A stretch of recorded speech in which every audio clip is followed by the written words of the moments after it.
Halo, Pak Cemene, masih di Mea Culpa, masih dengan orang yang sama, dengan jubah yang sama. Pak Cemene, para culprit, semoga sehat-sehat selalu, dimanapun berada, apapun aktivitasnya, dengan orang-orang tercinta. Semoga bahagia selalu dan menjalani masa prapaskah ini dengan intensi-intensi yang sudah pernah dibuat dan mudah-mudahan tidak lupa. Saya lupa beberapa. Dan ya. Oke, apa yang mau kita bicarakan kali ini? Saya mau berbicara tentang banyak hal, capita selecta, tentang pelajaran-pelajaran yang kita pilih kiranya yang muncul di kolom komentar. Langsung saja, beberapa pertanyaan. Sebenarnya sudah ada dibuat di video, tetapi mungkin karena sudah jauh diupload lama, maka tidak ditonton lagi. Oke, ada pertanyaan tentang apa beda bruder dan frater. Sudah pernah kita ceritakan di salah satu video. Bruder, frater artinya saudara laki-laki, artinya sama. Ya, sebagai kata. Bedanya, frater berasal dari bahasa Latin, dan bruder yang kita mengerti, saya duga itu berasal dari bahasa Belanda. Meskipun dalam bahasa Jerman, bruder juga dipakai untuk mengatakan arti yang sama. Sebagai saudara laki-laki. Sebagai gelar, umumnya bruder dipakai untuk orang-orang laikus. Orang yang tinggal di biara tetapi tidak menjadi imam, tidak menjadi pastor di lembaga hidup bakti. Frater umumnya digunakan untuk orang-orang, para saudara laki-laki yang ingin menjadi pastor dan sedang menempuh pendidikan untuk itu. Nah, itu menjadi pembedaan fungsi dalam menjelaskan. Meskipun ada juga yang tidak ingin menjadi imam, tetapi dipanggil frater. Ini soal kebiasaan. Maka sebagai kata tidak ada perbedaan, sebagai fungsi tidak ada perbedaan. Ada anjing kami di sana. Dan mungkin kadang dibuat untuk pembedaan ini seorang biarawan atau seorang umat yang ingin menjadi pastor, dan ini bukan untuk menjadi pastor tetapi tinggal di biara. Mudah-mudahan jelas. Kalaupun tidak ada niat untuk membeda-bedakannya, tidak soal. Ya, karena tidak ada dogma tentang itu, tentang penggunaan kata itu. Oke, selanjutnya ada yang bertanya tentang tanda salib dalam perayaan Ekaristi. Berapa kali? Apakah 2 kali, 3 kali? Apakah ada yang salah? Ada yang 5 katanya. Oke, berbicara tentang ini, kita jangan hanyut pada soal ini salah, itu benar.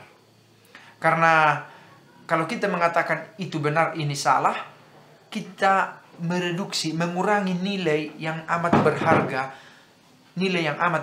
dari perayaan Ekaristi atau perayaan liturgi lainnya. Memang seterusnya saya pelajari, bisa nanti di cross check dari ilmu sumber lain. Pertama itu tanda salib di awal yang dipimpin oleh imam, pemimpin liturgi, dan yang kedua di penutup, serentak dengan berkat penutup. Dan satu tanda salib dibuat saat bacaan Injil.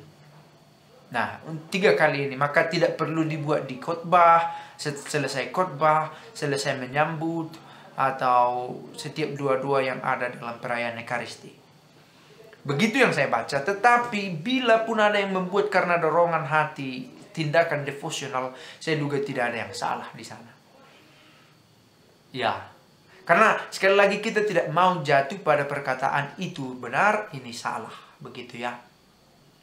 Ini soal cocoknya bagaimana dan sesuai peraturan universal, ketentuan universal. Maka kiranya menjawab apa yang saya katakan ini. 3 kali, di awal, di akhir, lalu pada saat Injil. Kalaupun lebih dari itu sebagai dorongan aksi devosional ungkapan iman kita, pasti Allah tidak melarang.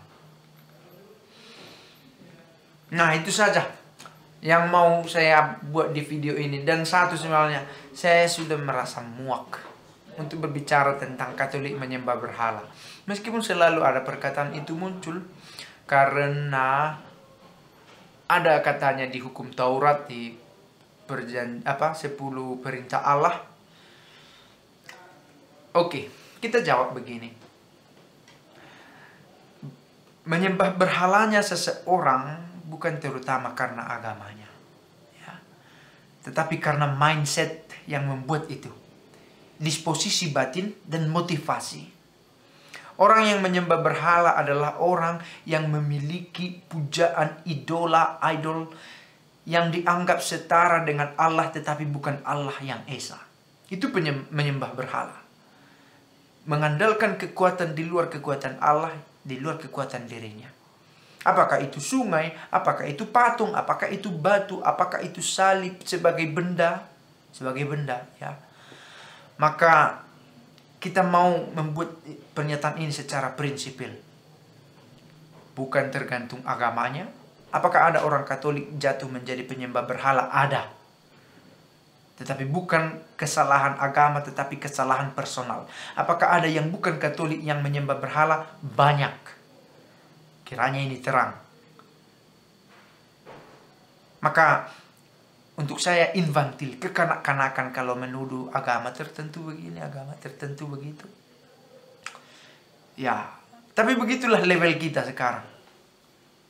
Sepertinya kita sangat butuh edukasi yang lebih banyak tentang cara beriman, cara beragama, membedakan iman dan agama, dan membedakan iman, agama, Allah sendiri, dan kita yang memeluk agama.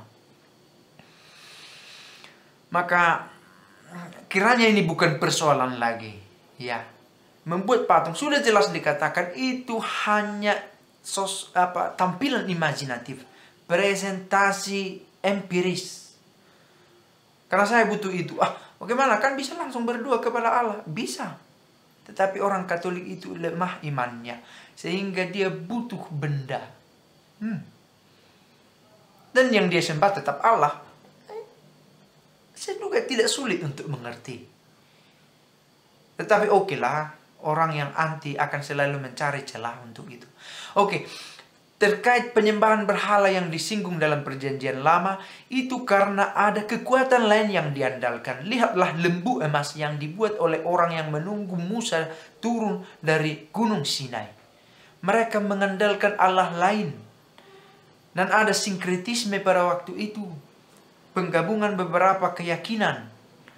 Penggabungan beberapa ajaran. Dan itu tidak terjadi sekarang. Kolot, kita berpikiran kolot kalau tetap mengatakan ada penyembahan berhala dalam agama.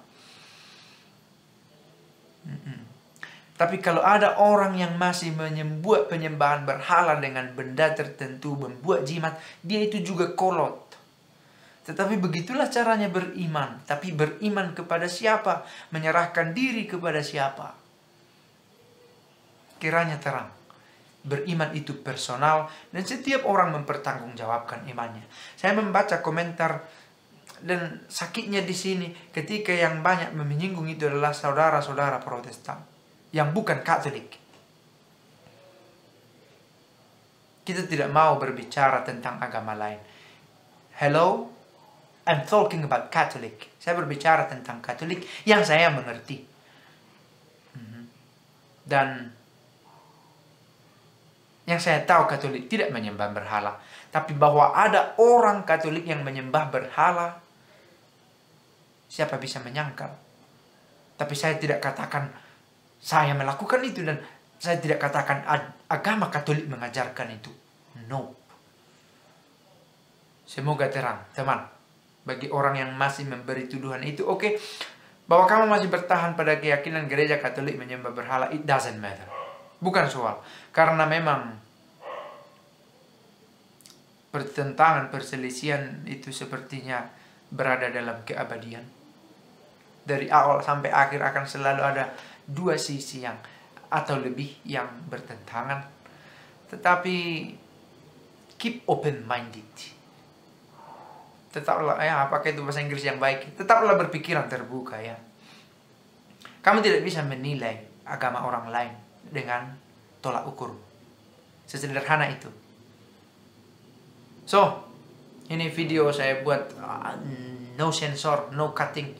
Semoga berguna. Pace bene.